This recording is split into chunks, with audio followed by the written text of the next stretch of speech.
ati nihuse nafashije umufasha wanjye kujya mu ndege yari kumugeza mu Bubiligi. Naramubwiye nti uramera neza, jya mu Bubiligi tuzongera tubonane kandi twongere guhura, tuzakomeza kuvugana ariko ubu ngubu urabeho. Perezida Paul Kagame yakomeje agira ati byari amarangamutima akomeye cyane, naramusezeye ngaruka aho twari turi.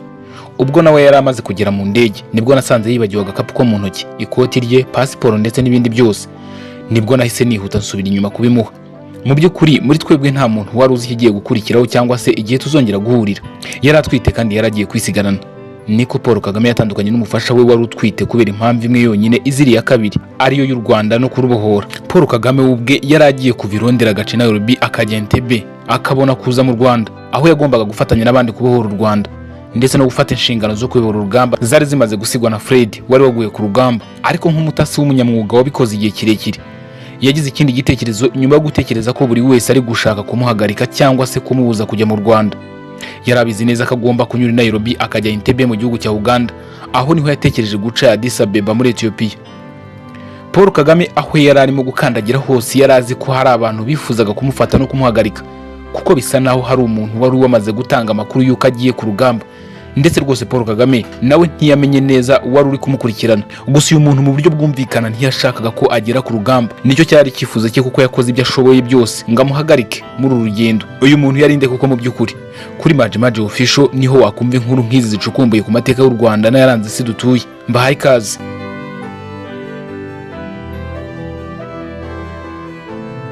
Igihe cyarashyize kiragera maze mu gitondo cyo ku cyumweru tariki ya 14 z'ukwezi kwa 10 mu mwaka w'1990, Perezida Paul Kagame yerekeza ku kibuga cy'indege cya Addis Abeba kugira ngo afate indege imwerekeza Entebbe mu gihugu cya Uganda.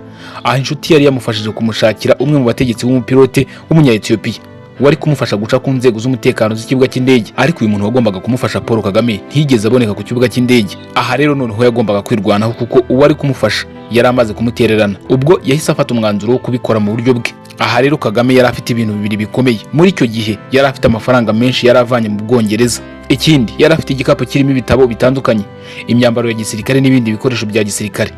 Ibi bintu byose byari ibintu byatuma inzego z'umutekano zimwibazaho maze zikamufata, kuko amafaranga buri wese wari kumenya ko ayafite angana atyo yashoboraga kumugirira nabi kugira ngo ayatware.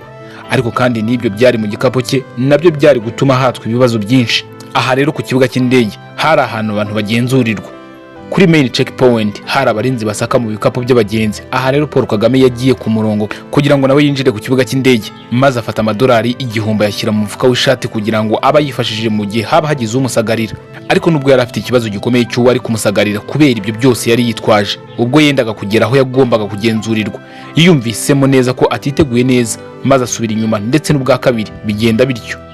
None hajya mu bwiherero kongera kwitunganya neza, maze abona kugaruka ku murongo. Perezida Paul Kagame yabisubiriyemo Stephen Kainzeri cyangwa se Kenza uko yiyumvaga muri ako kanya. Yagize ati nagarutse ku murongo, abantu barakomeza baragenda. Mu kanya gato yamfata icyemezo cyarimo ibyago byinshi ndatambuka. Uwari urimo agenzura yari arimo avugana n'undi mugabo. Muri icyo gihe nafashe igikapu cyanjye ndatambuka. Ngeze nko muri metero 2 ndahagarara ntegereza ko hari umuntu mpagarika ambwira tugiye he. Iyo hagira umuntu mpamagara nari gukoresha amafaranga. Ariko abo bagabo bombi bari barimo kuvugana biratinda, mpita nerekeza aho abagenzi bari bategereje indege. Igihe nari aho ngaho numvise umupasiteri abwira umugore bari begeranye mu rurimi rw'Ikigande, amubaza ati wa muntu bashakaga bamubonye. Nagize amatsiko mbaza wa mupasiteri impamvu twari dutegereje igihe kirekire. Mubaza icyari cyabaye, ambwira ko yambwiye ko abantu muri Ethiopian Airlines bari bamubwiye ko indege yari yakerejwe nuko bari barimo bashaka umuntu wari uteje ikibazo, wari uri dangerous. Imwe mu nkuru yihariye ukwayo yaranze ubuzima bwa nyakubahwa Perezida wa Repubulika y'u Rwanda Paul Kagame bakubwira nawe ukumvira gutangaje. Ni uburyo yavuye muri Leta Zunze Ubumwe za Amerika agafata urugendo akagaruka ku rugamba rwo kubohora u Rwanda, nyuma yuko amaze kumenya ko umuvandimwe we, inshuti ye n'umusangire ngendo babanye igihe kirekire General Major Fred Gisarwigema wari uyoboye ingabo za RPA Inkotanyi yari amaze kwicwa. Ubwabyo kuba Paul Kagame yari agiye kuyobora urugamba ni inkuru y'agatangaza, ariko nibyo yanyuzemo kugira ngo abashe kugera ku mirongo y'urugamba nabyo byihariye ukwabyo, ku buryo nabyo ari inkuru itangaza benshi. Urugamba rumaze gutangizwa na Fred Rwigema mu buryo bwa gisirikare, Inkotanyi zahise zitangira imirongo 2 y'urugamba, aho batayo zimwe zafashe imirongo yerekeza Kigali ku murwa mukuru, izindi zerekeza Nyagatare kwigarurira umujyi waho. Ibyo byose byakozwe tariki ya 2 z'ukwezi kwa 10 mu mwaka w'1990 mu gitondo ku mabwiriza ya General Major Fred Gisarwigema. Ariko kuri uwo munsi mu masaha y'ijoro yarashwe n'ingabo za Leta FAR arapfa.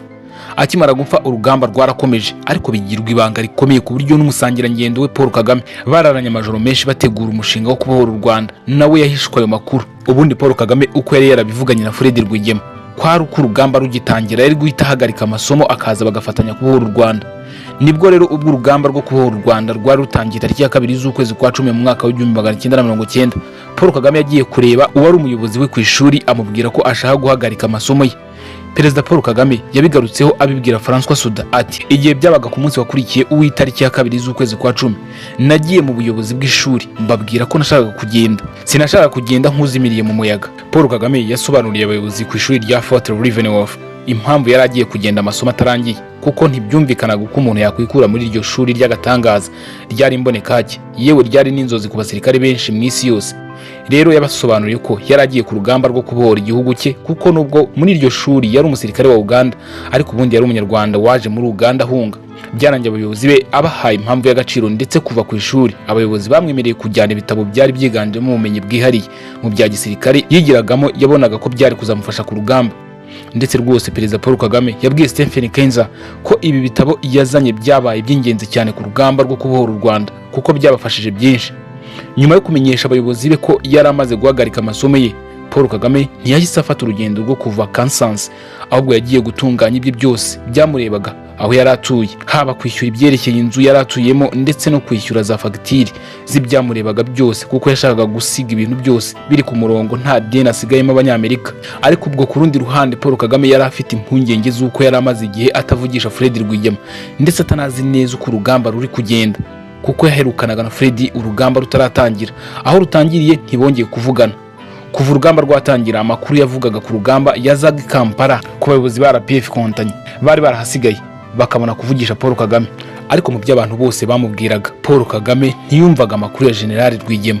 Paul Kagame yabanje gutekereza ko ari iminsi ya mbere y'urugamba yari itumye ataboneka, ariko atangira kugira ibyo yumvamo ko hashobora kuba hari ikintu cyabaye kandi kitari cyiza. Ubwo hari ku itariki ya 5 ndetse n'iya 7, Perezida Paul Kagame aganira na Stephen Kenza yabigarutseho nabyo.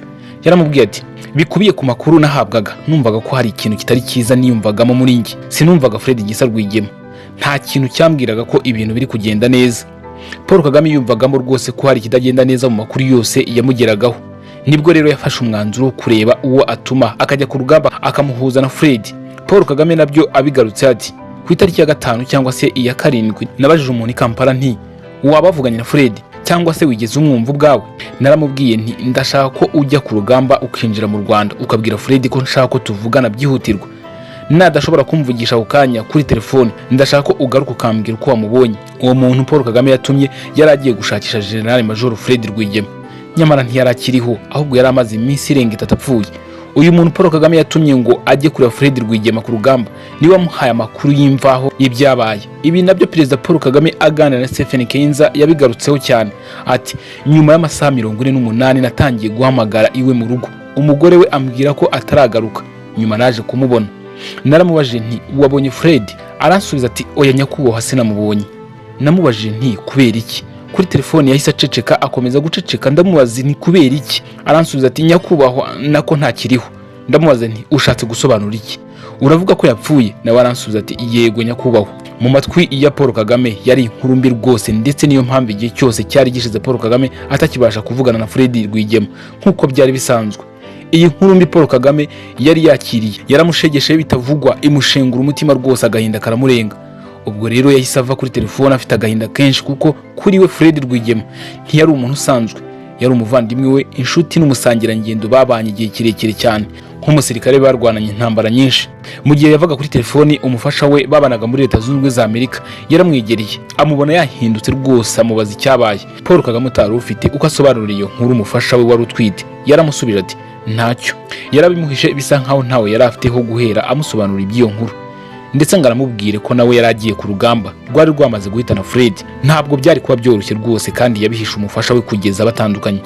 Paul Kagame imbere y'umufasha we atabashije kubwira ukuri kw'ibyabaye, yagaragaraga nk'ukomeye inyuma, ariko mu mutima we yari afite agahinda katavugwa. Icyo gihe nk'umuntu wahugiye igihe kirekire ku mushinga wo kubohora u Rwanda, yahise yumva neza icyo urupfu rwa Fred Rwigema rwari ruvuze kuri uwo mushinga, ndetse n'ingaruka zikomeye zari zigiye gukurikira urupfu rwe, kuko aba bantu bombi babiri Fred na Kagame ntako batari barageze ngo ibintu bibe bigeze aho ngaho. mu buryo budashidikanywa Paul Kagame nta yandi mahitamo yari afite uretse kuza ku rugamba agafata inshingano General Major Fred Gisa Rwigema yari amaze gusiga. Ibi ni nabyo Perezida Kagame yagarutseho agana na François Sudati. Cyari igihe kibabaje ariko nta yandi mahitamo nari mfite, nagombaga kugenda kuva muri leta ya Kansas mu birometero birenga 8,000 akaza mu Rwanda. Nabwo yaragiye guca mu rugendo rutamworoheye na gato, ariko n'umufasha we Jeannette Kagame tariki ya 8 z'ukwezi kwa 10 mu mwaka wa 1990 Paul Kagame yahagurutse ku kibuga cy'indege cya St. Louis cyo muri leta ya Kansas agana New York. Mu rugendo ava Kansas ajya muri leta ya New York ari mu ndege yari afite ibitekerezo byinshi cyane, byose byatekerezaga ku Rwanda n'urugamba rwo kurubohora, kuko aho byari bigeze byarashobokaga ko umushinga yari yararuhigiye kirekire cy'ubuzima bwe wendaga gusenyuka. Yari anafite agahinda gakomeye ko kubura inshuti ye magara mu buryo bw'umwihariko. Yari afite ibitekerezo byinshi atari kugira undi yabisangiza muri iyo ndege yari arimo. Yewe n'umufasha we yakundaga kurusha abandi, nawe wari umwicaye iruhande ntiyari kubimubwira. Cyari igihe gikomeye Paul Kagame rwose. Paul Kagame ageze New York yavugishije inshuti ye y'ambasaderi wa Uganda mu muryango w'abibumbye, amusaba ko yamufasha kumushakira visa zari gufasha Paul Kagame n'umufasha we Jeannette Kagame kuva New York bakajya i Buruseli mu Bubiligi. Ariko inshuti ye ntiyizeye Paul Kagame, ahubwo yatekereje ko nawe yaragiye ku rugamba rwo kubohora u Rwanda. Nyamara iryo ryari ibanga rye wenyine n'umufasha we yakundaga kurusha abandi atarazi. Rero rwose mu buryo bwumvikana uyu mugande wari umuyobozi w'igihugu cye nawe ntiyagombaga kubimenya. Uyu mugabo yabajije Paul Kagame impamvu yari agize urugendo mu gihe urugamba rwa RPF Inkotanyi rwari rumaze gutangira, kuko yari abizi neza ko Kagame yari umwe mu bayobozi ba RPF Inkotanyi. Yumvaga ko rwose yari agiye ku rugamba, ariko Paul Kagame amusubiza ko RPF Inkotanyi ifite abarwanyi bahagije, bitari ngombwa ko we ajya ku rugamba. Ahubwo yamubwiye ko yarafashe ibiruhuko bisanzwe ku mashuri, aho yari agiye kuruhukira n'umufasha we mu Bubiligi. Byihuse uyu muntu yashakiye Kagame n'umugore we visa zibageza mu Bubiligi, ariko mu kuri nta gahunda Paul Kagame yari afite yo kujya mu Bubiligi, nta gahunda nimwe yari hari rwose. Aha rero muri New York Kagame ahagurira itike umufasha we yo kujya mu Bubiligi aciye Londres mu Bwongereza. Indege ihaguruka i New York yerekeza mu mujyi wa Londres mu Bwongereza, aho Kagame agomba gufata amafaranga agera ku 80,000 by'amadolari ya Leta Zunze Ubumwe za Amerika. Aya yari yakusanyijwe n'abanyamuryango ba RPF Inkotanyi ngo ajye gufasha urugamba, kandi yari yakeneye byihuse cyane ku rugamba. Aha kandi Londres niho Paul Kagame yari agiye gutandukanira n'umufasha we Jeannette Kagame yakundaga bitavugwa. Aha niho Jeannette Kagame yari agiye kujya mu Bubiligi, aho yari agiye gusanga mushiki wa Paul Kagame wari uhatuye. Noneho Kagame ubwe akambarira urugamba akajya gutabara u Rwanda aciye muri Uganda. Perezida Kagame agana na Stephen Kenza nabwo yagarutse ku gutandukana kwabo bombi. Ati nihuse nafashije umufasha wanjye kujya mu ndege nari kumugeza mu Bubiligi. Naramubwiye nti uramera neza, jya mu Bubiligi tuzongera tubonane kandi twongere guhura, tuzakomeza kuvugana, ariko ubu ngubu urabeho. Perezida Kagame yakomeje agira ati byara amarangamutima akomeye cyane. Naramusezeye ngaruka aho twari turi ubwo nawe yaramaze kugera mu ndege. Nibwo nasanze yibagiwe agakapu ko mu ntoki, ikoti rye, pasiporo ndetse n'ibindi byose. Nibwo nahise nihuta nsubira inyuma kubimuha. Mu by'ukuri muri twebwe nta muntu wari uzi ikigiye gukurikiraho cyangwa se igihe tuzongera guhurira. Yari atwite kandi yari agiye kwisigarana. Niko Paul Kagame yatandukanye n'umufasha we wari utwite kubera impamvu imwe yonyine, iziri ya kabiri ariyo y'u Rwanda no kurubohora. Paul Kagame nawe bwe yari agiye kunyura i Nairobi akajya Entebbe akabona kuza mu Rwanda, aho yagombaga gufatanya n'abandi kubohora u Rwanda ndetse no gufata inshingano zo kuyobora urugamba zari zimaze gusigwa na Fred Gisa Rwigema wari waguye ku rugamba, nk'uko twabigarutseho tugitangira muri iki kiganiro. Ariko nk'umutasi w'umunyamwuga wabikoze igihe kirekire, yagize ikindi gitekerezo nyuma yo gutekereza ko buri wese ari gushaka kumuhagarika cyangwa se kumubuza kujya mu Rwanda. Yari abizi neza ko agomba kunyura i Nairobi akajya Entebbe mu gihugu cya Uganda, aho niho yatekereje guca Addis Ababa muri Ethiopia. Paul Kagame yabigarutseho nabwo aganira na Stephen Kenza ati ndi kugenzura mu ngendo zitandukanye, hari ikintu cyanjemo kuko bisa naho byari ubusazi gucaho buri wese yari kuba yiteguye ko nanyura. Nanone Perezida Paul Kagame yabwiye François Sudati nafashe umwanzuro wo guhinduza inzira nari gucamo. Nabonye indege yari guca muri Ethiopia ngura itike y'iyo ndege. Paul Kagame ahindura inzira yari kumucisha i Nairobi, ahubwo aca Addis Ababa muri leta ya Ethiopia. Gusa guca muri Ethiopia byari amahitamo agoranye cyane, nongere ngo agoranye cyane ku buryo utatekereza, kuko nabwo Paul Kagame yari ari kubibonamo we ku giti cye ko hari kumuha umutekano kuruta i Nairobi. Ariko nanone hari ibyago byinshi byo gupfa, hari ibyago byinshi byo kuba yapfa, kuko mu kwezi k'Ukwakira mu mwaka wa 1990 muri Ethiopia hari intambara ikomeye cyane, ubwo inyeshyamba z'umutwe wa Ethiopian People's Revolutionary Democratic Front iyo bita EPRDF zarimo zihangana n'ingabo za Haile Mariam, umunyagitugu w'umukomunisti wategekaga Ethiopia kuva mu mwaka wa 1978. aha niho rero Paul Kagame yahisemo guca kuruta guca ahantu hari hatuje ariko hashoboraga kumuteza ibibazo. Ndetse kandi bisa naho ibyo Paul Kagame yatekereje ahitamo guhindura aho yagombaga guca atigeze abyibeshyaho na gato, kuko aho yagombaga guca hose hari abari biteguye kumufata bamubuza kuza kuyobora urugamba rwo kubohora u Rwanda. Nk'ubwo mu buryo bwihuse umufasha we Jeannette Kagame akigera i Buruseli mu Bubiligi yahise afatwa n'inzego z'ubutasi z'Ububiligi zari zibizi neza ko ari buzane na Paul Kagame. Yajyanywe mu cyumba cy'ibazwa, ubwo atangira guhatwa ibibazo. Aha mu cyumba cy'ibazwa Ababiligi babajije Jeannette Kagame ati uri wenyine? Yabasubije ko ari wenyine, ati ariko wagombaga kugira undi muzana. Nawe arasubiza ati yego ariko ndi njyenyine. Mu gihe kigera ku masaha 2 yose Jeannette Kagame abazwa, byarangiye bamurekuye aragenda. Aha hari ahambere muri Kenya naho bagombaga gutuma Kagame adakomeza urugendo, nabo bari baryamiye amajanja, kuko mbere yuko Kagame ahaguruka i Londres mu Bwongereza yahamagaye umwe mu banyamuryango wa RPF Inkotanyi wabaga muri Kenya amusaba ko baza guhurira ku kibuga cy'indege, ariko amaze guhindura inzira yagombaga gucamo ntiyabashije kumumenyesha. Uyu munyamuryango wagombaga gufasha Paul Kagame yagiye ku kibuga cy'indege guhura nawe nk'uko yari yabimusabye. Ahageze yasabye umwe mu bakoraga mu nzego zari zishinzwe abinjira n'abasohoka kuza gufasha Kagame akiva mu ndege. Indege ikimara kugera ku kibuga cy'indege Nairobi, wa muntu wakoraga mu nzego z'abinjira n'abasohoka ntiyabonye Kagame, maze agaruka ku wari wamwatse ubufasha aramubwira ati umuntu wasabye gufasha ntiyari mu ndege. Arongera ati ariko ni byiza kuko twari twasabwe kwitondera uwo muntu, twari twahawe amabwiriza yuko nagera hano agomba gufatwa agahatwa ibibazo. Paul Kagame aho yabaga akandagira hose hari abantu bifuzaga kumufata no kumuhagarika, kuko bisa naho hari umuntu wari wamaze gutanga amakuru yuko agiye ku rugamba, ndetse rwose Paul Kagame nawe ntiyamenye neza wari uri kumukurikirana. Gusa uyu muntu mu buryo bwumvikana yashaka ko agera ku rugamba, nicyo cyari cyifuzo cye, kuko yakoze byose ashoboye ngo amubangamire muri uru rugendo. Ku rundi ruhande ariko Paul Kagame aho yanyuze muri Ethiopia naho ntabwo byari ibintu byoroshye kuhaca, kuko icyo gihe muri Ethiopia nk'uko nabikubwiye hari intambara, ndetse Paul Kagame agera muri Ethiopia inyeshyamba za PRDF zarimo zigera mu murwa mukuru wa Addis Abeba zishaka kwigarurira uyu mujyi. Ku kibuga cy'indege cya Addis Abeba hari akaduruvayo n'akavuyo kenshi. Paul Kagame akigera muri Ethiopia ahamaze iminsi mike ari kumwe n'inshuti ye yakoraga muri OU, ariko kuri inshuro noneho yari afite gahunda yo gukora igice cya nyuma cy'urugendo rwe agira ngo ave noneho Addis Abeba aze Entebbe muri Uganda, aho yari kuvaza mu Rwanda. Igihe cyarashyize kiragera, maze mu gitondo cyo ku cyumweru tariki ya 14 z'ukwezi kwa 10 mu mwaka wa 1990 yerekeza ku kibuga cy'indege cya Addis Abeba kugira ngo afate indege imwerekeza Entebbe mu gihugu cya Uganda. Aha inshuti ye yari yamufashije kumushakira umwe mu bategetsi b'umupilote w'umunya-Ethiopia wari kumufasha guca ku nzego z'umutekano z'ikibuga cy'indege. Ariko uyu muntu wagombaga gufasha Paul Kagame ntiyigeze aboneka ku kibuga cy'indege. Aha rero yagombaga kwirwanaho kuko uwari kumufasha yari amaze kumutererana. Ubwo yahise afata umwanzuro wo kubikora mu buryo bwe wenyine. Aha rero Kagame yari afite ibintu bibiri bikomeye, murabyibuka ko twigeze kubivugaho tugitangira. Yari afite amafaranga menshi yari avanye mu Bwongereza agera ku madolari 80,000 y'Amerika. Ikindi yari afite ni igikapu kirimo ibitabo bitandukanye, imyambaro ya gisirikare n'ibindi bikoresho bya gisirikare. Ibi bintu byose byari ibintu byatuma inzego z'umutekano zimwibazaho maze zikamufata, kuko amafaranga aho buri wese wari kumenya ko afite amafaranga na gutyo yari kumugirira nabi kugira ngo yamwambure. Ariko kandi n'ibyo byari mu gikapu cye nabyo byari gutuma hatwa ibibazo byinshi, nkuko twabigarutse rero tugitangira. Mwibuka kandi ku kibuga cy'indege aho Perezida Paul Kagame yabajije umupasiteri wari umwegereye amubaza impamvu indege yakererewe guhaguruka. Yamubwiye ko hari umuntu bari bategereje ngo wari uteje ikibazo, umuntu wari dangerous. Perezida Paul Kagame yakomeje abwira Stephen Kenza ati natekereje ko ari nge barimo bashakisha, ariko ntacyo navuze, naracecetse. Aha ngaha rero Paul Kagame yicaye iminota nka 20 n'abandi bagenzi, nibwo noneho abakozi bo muri Ethiopian Airlines baje babwira abagenzi ko igihe kigeze indege yiteguye guhaguruka. Uwo mupasiteri yababajije niba ibintu byose bimeze neza, bamusubiza ko bimeze neza kandi biri ku murongo. Ubwo abagenzi bose batangiye kwerekeza mu ndege. Ariko nanone aha ngaha ibintu byari bitararangira, kuko mbere yo kwinjira mu ndege mwese mwarebaga ku mizigo yanyu ihari mukagaragaza ko ari iyanyu mbere yo kwerekeza aho yagombaga gushyirwa.